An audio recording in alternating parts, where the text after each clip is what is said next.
Welcome to Mallika Badrinath kitchen. Healthy food, tasty food.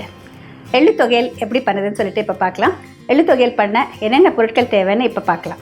எள்ளு தொகையல் செய்ய தேவையான பொருட்கள்: வெள்ளை எள் 2 டேபிள் ஸ்பூன் கோபுரமாக அளந்தது, அரை மூடி கொப்பரை துருவியது, பூண்டு 5 பற்கள், பச்சை மிளகாய் 3 அல்லது 4, உப்பு தேவையான அளவு, புளி சிறிதளவு, எண்ணெய் வதக்க தேவையான அளவு.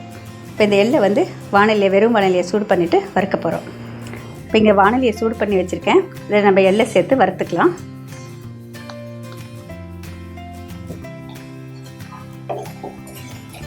எள்ளில் கால்சியம் சத்து மிக மிக அதிக அளவு இருக்குங்க. அதனால் ஒரு 45-50 வயசுக்கு மேலே பலருக்கும் இந்த மெனோபாஸுக்கு அப்புறம் நம்மளுடைய ஹார்மோன்ஸ் சரிவர சுரக்காதனால எலும்புகள் பலமிழத்த நிலைங்கிறது ரொம்ப காமன். அதாவது ஆஸ்டியோபோரோசிஸ் அப்படிங்கிற ஒரு வியாதி. அது வராமல் தடுக்கணுன்னா இந்த எள்ளில் அதிகப்படியாக பலவிதமாகவும் நம்ம சேர்த்துக்கலாம். இந்த மாதிரி தொகையல் செஞ்சு சாப்பிட்லாம், இல்லை பொரியலுக்கு மேலே தூவலாம், இன்னும் பல விதமான டிஷ்ஷஸ் பண்ணலாம். இந்த எள்ளை வறுக்கிறப்ப பார்த்திங்கன்னா நம்ம கவனமாக இருக்கணும். கொஞ்சம் நல்லா செவக்கணும், அப்போ தான் ரொம்ப ருசியாக இருக்கும்.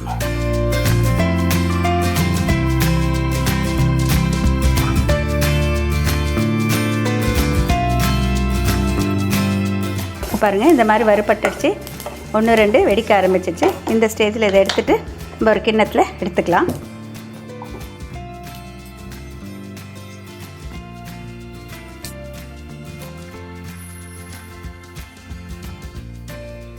இது கிரேட்டட் ட்ரை கோகனட், அதாவது கொப்பரைன்னு சொல்லுவாங்களே, அந்த கொப்பரை தேங்காய் இதில் வானலியில் லேசாக வறுத்து எடுத்துக்கலாம். ரொம்ப வறுக்கணும்னு அவசியம் இல்லை, கொஞ்சம் லேசாக நிறம் மாற வரைக்கும் வறுத்துக்கலாம். பாருங்கள், நல்ல வாசனை வருது, லேசாக நிறம் மாற ஆரம்பிச்சிடுச்சு. கொப்பரையில் இரும்பு சத்து மிக அதிகமாக இருக்குது. அதோடு நிறைய நல்லதை செய்யும் தாது உப்புக்கள் இருக்குது. லேசாக வறுத்துட்டு இப்போ இதையும் இந்த கிண்ணத்தில் எடுத்துக்கலாம்.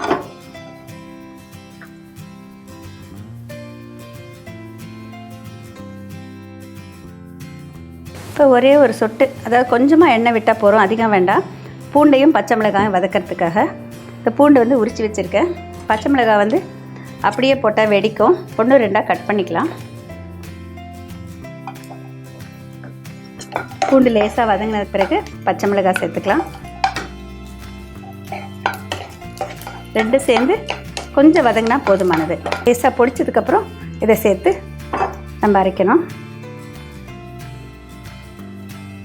இது பாருங்கள், வறுத்து வச்சது கொஞ்சம் ஆறிடுச்சு. இப்போ இதை மிக்சியில் போட்டுக்கலாம். சின்ன மிக்சி எடுத்துக்கலாம்.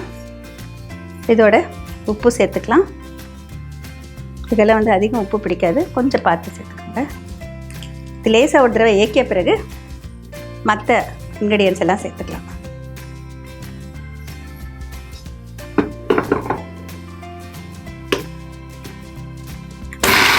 இந்த மாதிரி கோர்ஸாக பவுடர் ஆகிடுச்சு பாருங்கள். இப்போ இதோட மற்ற இன்க்ரீடியன்ஸ் சேர்த்துக்கலாம். புளி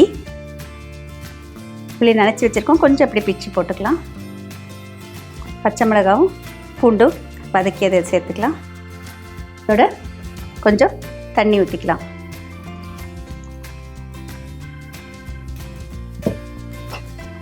கொஞ்சம் இது விட்டு விட்டு ஏற்றினா நம்மளுக்கு ரொம்ப நைஸ் ஆகாமல் இருக்கும். இந்த மாதிரி ஒரு கரகரப்பாக சட்னி அரைக்கிற மாதிரி அரைக்கணும். இதுக்கு தாளிக்கணுங்கிற அவசியம் இல்லை, நேரடியாகவே கிண்ணத்தில் எடுத்துகிட்டு பரிமாறிடலாம். பாருங்கள், கரகரப்பாக இருக்குது. அதிகமாக நம்ம தொடர்ச்சியாக ரன் பண்ணாக்க நுரைச்ச மாதிரி வந்துடும். அந்த மாதிரி இருக்கக்கூடாது. தொகையல் விட்டு விட்டு இயக்கணும். இந்த மாதிரி கெட்டியாக அரைச்சி எடுக்கணும். இதில் நம்ம அடை, தோசை, இட்லி, இல்லைன்னா சாதத்துக்கு எதுக்கு வேணால் யூஸ் பண்ணிக்கலாம். சுவையான ஆரோக்கியம் தரும் எள்ளு தொகையல் தயார். இந்த தொகையல் செஞ்சு ஃப்ரிட்ஜில் வச்சிங்கனாக்கா ஒரு 4-5 நாளைக்கு வரைக்கும் வச்சு யூஸ் பண்ணலாங்க. டேஸ்டியாக இருக்கும். பொதுவாக பார்த்திங்கன்னா இதில் ஃப்ரெஷ் கோகனட் இல்லை, ட்ரை கோகனட் தான் ஆட் பண்ணியிருக்கேன். இந்த ட்ரை கோகோனட்டும் எள்ளும் வந்து நம்ம வந்து அளவு வந்து கொஞ்சம் கூட்டியோ குறைச்சோ சேர்த்துக்கலாம். அதாவது எள்ளு அதிகமாகவும் கொப்பரை குறைவாகவும் சேர்த்துக்கலாம், இல்லைன்னா கொப்பரை அதிகமாகவும் எள்ளு குறைவாகவும் சேர்த்துக்கலாம். நம்மளுடைய விருப்பம். அதுக்கு தகுந்த மாதிரி உப்பு காரம் புளி இருந்தால் போதுமானது, சரியாக இருக்கும். நீங்கள் வேணும்னா தாளித்து கொட்டலாம். பொதுவாக இந்த தொகையலுக்கு தாளித்து கொட்டுறது கிடையாது, நம்ம கொஞ்சமாக சாப்பிட்டாலே போதுமானதுங்க. நமக்கு மிக மிக முக்கியமான கால்சியம் சத்தும் இரும்பு சத்தும் இதில் வந்து தேவையான அளவு கிடைக்கும். This is called as sesame seed pachadi. Sesame seed means there is dehusked sesame seeds. You have to dry roast the sesame seeds separately and take it in a bowl. Dry roast dry coconut, grated dry coconut separately, take it in the same bowl. You have to fry garlic and green chilies in little oil and add soaked tamarind and grind everything together. Only thing what we have to remember is you shouldn't grind the mixie, shouldn't run the mixie at a high speed.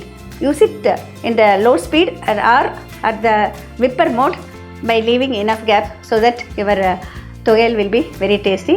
This is not like chutney, but this is called as tuvaiyal, which is very rich in calcium and iron.